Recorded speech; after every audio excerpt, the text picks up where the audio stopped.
अगर आप भी रमज़ान के लिए कम बजट में एक आलू के साथ बनने वाली रेसिपी ट्राई करना चाहते हैं तो ये वीडियो आपके लिए है। और अस्सलाम वालेकुम, कैसे हैं मेरे सब देखने वाले, सल्लल्लाहु अला हबीबि मोहम्मदिन व आलिहि व सहाबिहि व बारिक वसल्लम।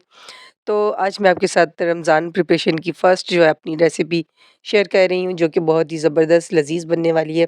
इसके लिए सिर्फ़ मैंने 1 आलू लिया है बॉयल। इसी के साथ मैंने उसमें ऐड किया है थोड़ा-सा कटा हुआ प्याज़ और सब्ज़ धनिया, और आप इसके बीच में वो भी ऐड कर सकते हैं पुदीना भी, इसके बाद सब्ज़ मिर्चें भी, लेकिन मैंने जो है, जो कि बच्चे भी खा सकते हैं और बड़े भी खा सकते हैं। इसके बाद इसमें मैंने स्पाइसेस ऐड कर दी।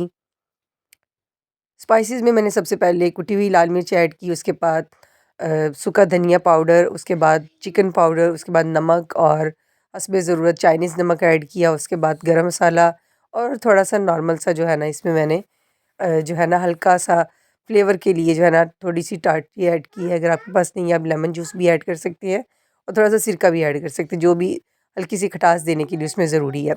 इसके बाद मैंने 1 पेड़ा आटे का जो है ना मैदे का वो गूँध लिया था। सिंपल नमक जो है ना उसमें ऐड करके नीम गर्म पानी से उसको गूँध के मैंने तकरीबन 15 मिनट के रेस्ट पे रख दिया। उसके बाद मैंने एक बड़ी-सी रोटी उसकी बेल ली। दरमियानी सी रोटी बेलनी है, बहुत ज़्यादा पतली नहीं होनी चाहिए और बहुत ज़्यादा मोटी भी नहीं होनी चाहिए। बिल्कुल मुनासिब सी, जैसे हम पराठा बनाते हैं, उतनी ही रोटी बेल लें आप।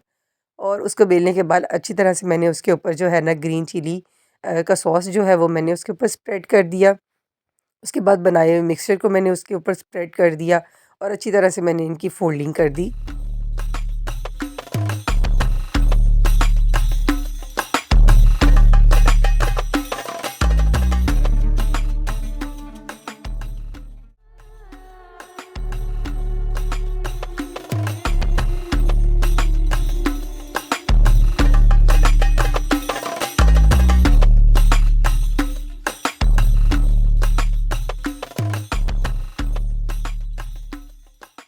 और साथ ही एक कढ़ाई में हम लोग इसको डीप फ्राई करेंगे, और इसके लिए मैंने मैदे की स्लरी, जो कि नमक और थोड़ा-सा ऑरिगेनो और उसके बाद चिली फ्लेक्स उसमें ऐड कर लीजिए, और वो बहुत ही मज़ेदार किस्म की जो है ना स्लरी रेडी हो जाती है। इसके बाद मैंने इसमें इसको 1 बाय 1 डिप किया और इसको फ्राई कर लिया। आप भी इस रेसिपी को रमज़ान में ज़रूर बनाइएगा अपने इफ्तार में।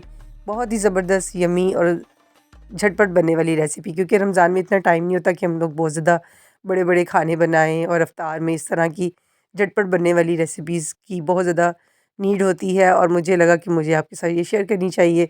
अगर आपको वीडियो पसंद आए तो लाइक एंड शेयर कीजिए, अपना रखिए ख़्याल, दुआ में रखिए याद। अल्लाह ताला आप सबको अपनी हिफ्ज़-ओ-ईमान में रखिए।